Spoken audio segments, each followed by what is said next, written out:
কোরবানি সবসময় ভাগে না দিয়ে একা দিতে পারলে উত্তম।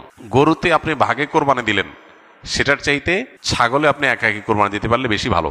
কারণ সাধারণত এক ভাগ গরুতে কোরবানিতে যে টাকা যায়, সাধারণত জেনারেলি একটা ছাগলে অলমোস্ট সেই পরিমাণ বা তার চেয়ে কোনো কোনো ক্ষেত্রে 1-2 হাজার আরও বেশি যায়। তাহলে আপনার অর্থ খরচ তো অলমোস্ট সমান বা বেশি হচ্ছে।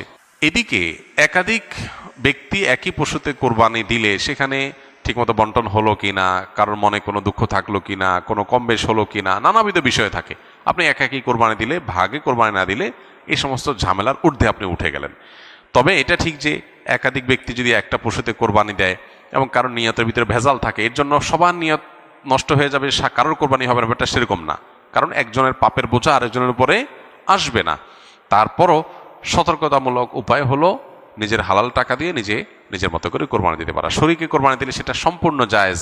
একটা গরু, একটা ওট, এই দুই ধরনের পশুতে আপনার সর্বোচ্চ 7টি ভাগ হতে পারে। আর এর বাইরে কোনো ভগ্নাংশ চলবে না, অর্থাৎ এক ভাগ দুজন মিলে নেওয়া চলবে না। যে কোনো এক ব্যক্তি বা একটা পরিবারের তরফ থেকে